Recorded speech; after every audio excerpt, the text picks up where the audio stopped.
Hello, welcome to the January 2026 edition of the Cozy Mystery Book Club interview. My name is Zara Keane, and I'm here today with the author Nikki Haverstock. And I'm so delighted to be able to talk about Nikki's wonderful books for the book club for this month because she's giving away three books. So you get to read the first three books of her Casino Witch series. But first of all, I'd like to welcome Nikki. Hi, Nikki. Thank you so much for being with me here today. Well, thank you for having me again. Exactly, yeah, because I interviewed you for, was it the October 2025? And you've October. interviewed me a couple of times as well. hmm So yeah, we're frequent flyers with these interviews. So I'm going to do a super duper short intro to Nikki based on her bio because again, please do look at previous interviews with Nikki to get an idea of who she is and what she does. But she lives in you live in Colorado, right? Up in Yes. the Rocky Mountains, which I think coming from Switzerland, or rather I'm Irish, but I live in Switzerland. I think it's so cool because it sounds, so exotic for me. You studied comedy writing, which I think is really cool, at Second City, and you've published over 20 cozy, space, and paranormal mysteries that are heavy on humor. So Nikki has more college degrees than she has sense, and will hopefully one day she'll put one to work. Now, in my opinion, you are probably already putting them all to work with your writing, but you may disagree. There was a time when I wrote the bio, I wasn't doing a lot. And since then I've gotten re kind of plugged in. I wrote this bio around the time that my son was a wee baby. And so it was writing books and taking taking care of him. And things have changed a lot. I mean, it's been almost a decade, Yeah. so things are really different now. Yeah, I hear you. I also had to do a refresh of my bio a couple of years ago when one of my teenage children pointed out that I still had wrangling small people in my bio, and I thought, it's been a while. So Yeah, you're yeah, still wrangling them, but they're just young adults now. exactly, wrangling them in a different way, maybe. Yeah. So yeah, as I said, this month's Cozy Mystery picks are the first three books in your Casino Witch series. And I absolutely adore the idea of a cozy mystery, a witch cozy mystery set in a casino. Can you tell me a little bit more about, or can you tell us a little bit more about the series and how that all developed? Speaking of my little guy, my husband and I were on a road trip when I found out I was pregnant with him, and we were staying at one of the really nice hotels in Vegas. Romance Times was there. And so I was like, oh, we are kind of driving around. I'm like, why don't we just stay here for a day? We'll stay at this really nice hotel and I'll go to this one day. It was the very first writing conference I'd ever been to, all of that. And when we were there, the hotel was really confusing because we kept getting lost, and we weren't the only people who got lost. I mean, I'm sure it's true across all of Vegas, but there was something weird about the elevators. Now I can't remember what it was, but people kept like getting out the wrong floor, or we kept getting lost with these elevators. And I had this image of, what if you got into this elevator and it took you someplace, like you didn't just get lost, it took you someplace you weren't supposed to go. And so that's actually the opening scene in the first book of this series, was this idea of like she gets out of an elevator and then she turns around and the elevator's gone and the elevator's taken her somewhere. And I've always loved urban fantasy. Jim Butcher, Kim Harris, all of those were really formidable in my 20s. And so I liked the idea a little bit of having a little urban fantasy in my cozy mystery. And it's sort of an alternate version of Vegas because it's like a paranormal. It's like there's a lot of witches there. There are humans who go there, but it's more witch heavy than other places in this world. And so I made up a fake city that I kind of split. It's not quite as big as Vegas, not quite as small as Reno, but kind of has that big gambling city in Vegas feeling. And then it just kind of played around in that world of, um, we've had conferences. And the nice thing about Vegas is, or just a setting like Vegas, is that there's always something big happening. There's a big I had a big cheese festival, cheese and wine festival, where someone was, I think it's the second book is smushed under world's biggest wedge of cheese. I've had big, like, sort of Cirque du Soleil type shows and all of that. So the nice thing about it is I'm not stuck in a small, I mean, I have plenty of series in small towns and there's so much fun with them, but it's also nice just to be like, what I can bring in the craziest thing ever into this city and she can get involved in it. And that's super fun. Yeah.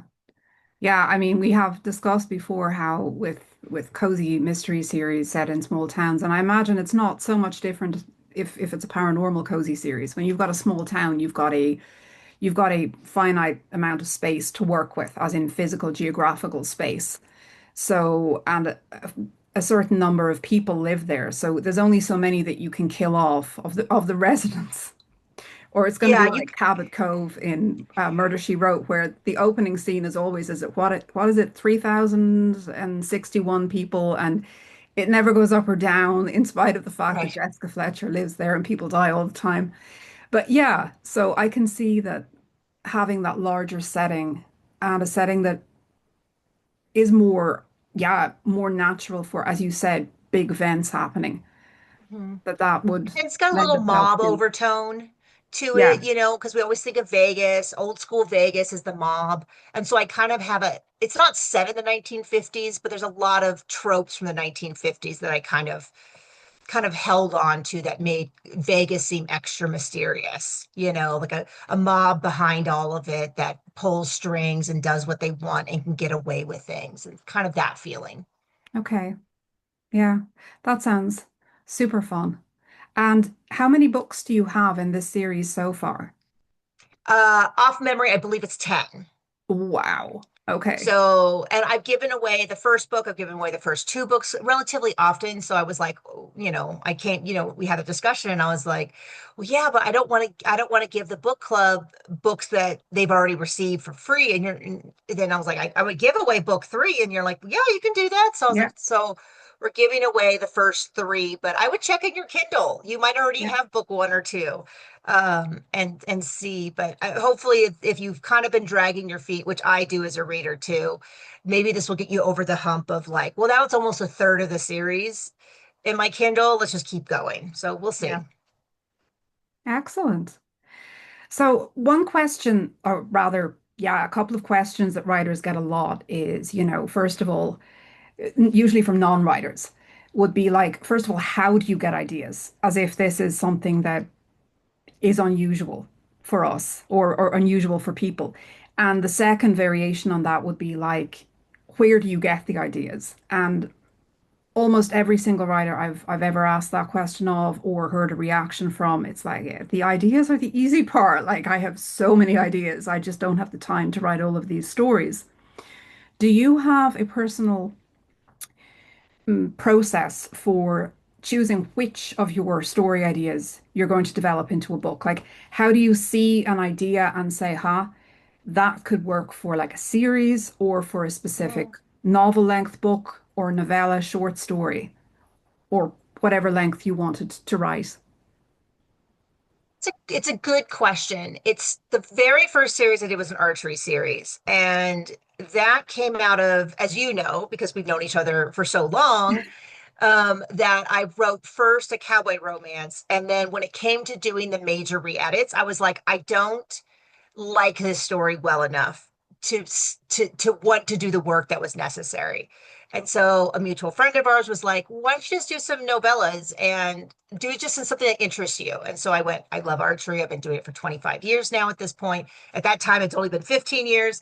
And so I wrote a series of small archery books, and that was really driven by my personal interest. And then it kind of went from there. Like I told you how I got the casino idea, and I think I started that about a year after I had that initial idea. So you were I'm drawing happy to very much on think. personal experience for your first series then. Yeah, so that was a Yeah. lot of personal experience. And so then the second one was paranormal cozies were really, and so I kind of had that. And then, as you write through them, you sort of find out who they are. I don't always start out with a really clear idea that this is what this series is. Hmm. And then I'm trying to remember the order of all of them.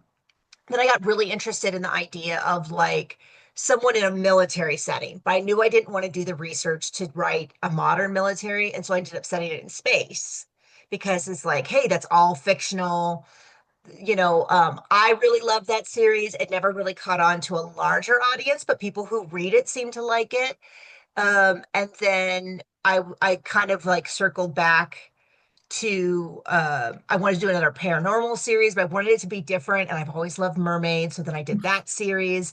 And then I am coming out with a series in 2 weeks, which was kind of like, let me get back to my roots of let me do a contemporary series because when you write a paranormal series, it has to have paranormal features. And so I kind of was like, I already got two series that I'm happy to have two different magic systems work. Let's just make it, I want to say easier because it's not, Hmm. because now you have all these limitations. You can't just make a spell or a magic Yeah. token.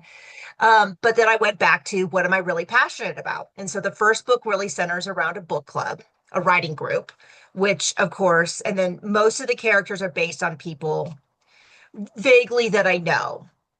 And so it's, or people who fill that kind of slot, an encouraging mentor who takes you underneath their wing, the goofy sci-fi guy who's kind of a nerd, and the overambitious, not overambitious, but like the eager college student who's going to take over the world, the been there, done that romance author, and we know this, which is like the person who writes domestic suspense. That's the most gruesome thing you've ever heard of in your life. And they're the cheeriest, nicest, bubbliest woman you've ever met. It's Yep. kind of that. And so I took all those archetypes of people that I've known and had them and then took stuff that we care about, like, um, the jealousy that naturally blooms when somebody's book takes off, or the Hmm. the temptation to take shortcuts because you want your dream so badly. So I took that, and I just set it in Durango, which is the city that I live near, because I was like, I'm just gonna name it.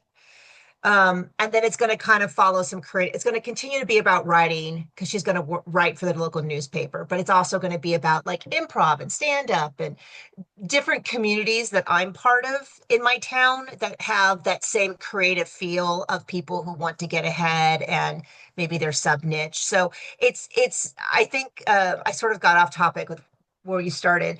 I, No, I I think do that's great. find, I do find it's funny because once you get so many books in, it's, it's like you have too many ideas because you're like, oh, I Yeah. accidentally opened this thread in book Yeah. two, and they want me, readers are asking, well, what about the grandma?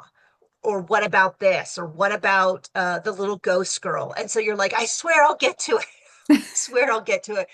Because I don't know what you do, but I tend to like drop little things here and there. And I'm like, Yeah. I'll figure them out Yeah. later. And then now it's later. And I'm like, oh, dang, I've got to deal with the little ghost girl who we don't know who the father is. And um, where did this dog come from that was clearly left special for her? Or why are the springs magic? These are all from different books, but it's that idea of like, uh, after a while, you're sort of like the series is rolling downhill and you're just trying to run alongside it, as opposed to in the beginning, you're trying to get it moving. Yeah. Um, Yeah. and I've started a lot of different series, and so over time, I start to ask questions like, can I hang out with these people for hopefully 10 books? Yeah.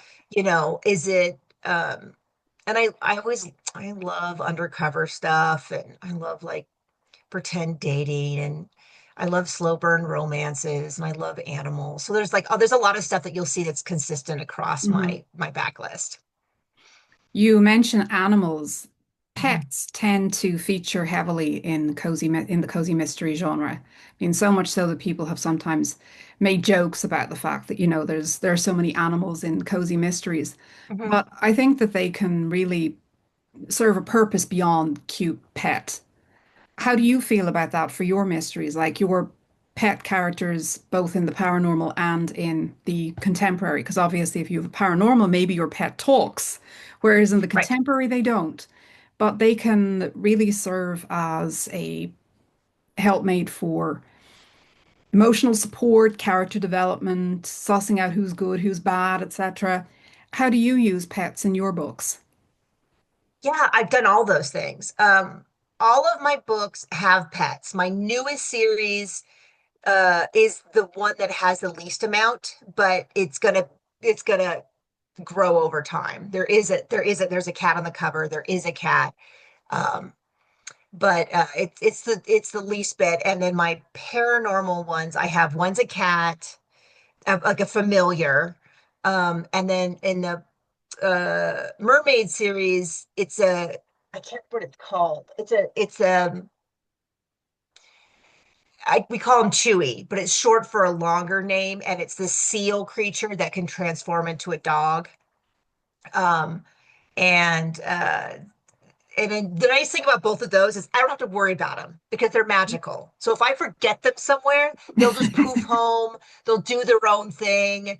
I can't tell you how many times I've been like, "Oh, where's the dog?" And so it's really Yeah. fun with paranormal because, in my first archery series, I had a Great Dane named Moo. A black and white Great Dane was based on a combination of my two first Great Danes, and that dog had to be everywhere, and I loved it, but it was like it's a big dog to try to handle. And in my space series, I had a little thing that was like somewhere between a cat and a dog. I like the idea of a cat because it could crawl up on you, but it was like a dog, like a little chihuahua type behavior. So all of my series have had animals. I think it's because people want cozy. They want Yeah. cozy. They want they want cute environments and they want it to feel safe and good food. Like there's a lot of food in cozies Hmm. too. Um, and good friends. And basically the pet is it's just another person. It's just another, Yeah. you have a best friend. Many of them have love interests. All of mine have love interests. Um, and they're just another character. And yeah, sometimes they play heavily into the mystery. Sometimes they don't. Sometimes I'm trying to think, like sometimes uh they kind of go in and out. I've got a lot of animals to watch after, so sometimes I'm like, oh, maybe we'll have a little bit of an animal lighter Yeah. book because this is So that it's a nobody little like real writes to life. you to say, hey, your dog hasn't been fed since like chapter three or Right. something, you know? Right, Yeah. exactly. So, but yeah, I think I remember I had which you should never do. I had someone who was not familiar with the genre provide feedback on a book, and the guy was like, "Why is the cat in here so much? There's so much of the cat." And it's like you don't get the genre if you don't get Yeah. that Yeah. that's like part of it. Yeah. Of course That the is cat's a true. big part of it, you And even know? when I think about like you said that food plays a big part in many cozy mystery series, crafts, hobbies, interests, Hmm. those are all things that are feel good. Feel Hmm. good, creative, maybe tactile, sensory in some way. Yeah, I can see why people want those elements in their Hmm. cozies, Yeah. along with the dead body, obviously, or Yeah, or but it's two not dead even bodies or whatever. it's the riddle of it. Yeah, It's the riddle of I mean, that's the whole point is they're not out there like getting fingerprints and yeah. forensic information. They're looking at characters Hmm. and gossip and stuff like that. So yeah, it's just part. I mean, we're both readers before we're writers, and I loved a good, the Cat Who series Hmm. was probably the first adult cozy that I read. Yeah. Uh, I'm trying to think. Yeah, I think so. Maybe an Agatha Christie got in there, but I would have been pretty young. I mean, I would have been probably a preteen when we started reading Mhm. those. So those have it's in our history, to Exactly. have a cat featured. Yeah, agreed. So, Nikki, thank you so much for chatting with me Yeah, here today. Can you of tell course. readers where they can find you and where they can find out information about your next book? Yes. So probably nikkihaverstock.com is the easiest one. It's a very simple website. There's a place to sign up for the newsletter. If you are someone who's like, oh, I like a newsletter, but not that often.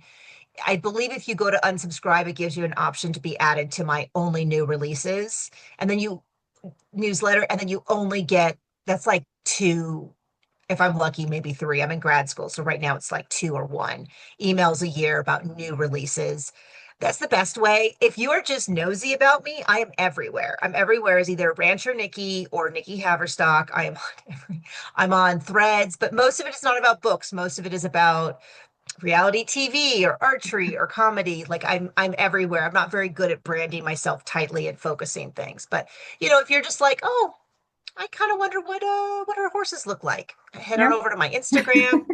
If you're curious about what I'm watching on TV, head over to TikTok. I am everywhere. Well, I'll But put yeah, all the of those links in the thank you. underneath the in the comment section, the in the description for the interview. Okay. So thank you very much, Nikki, and I hope you have a great evening. You too. Okay, bye.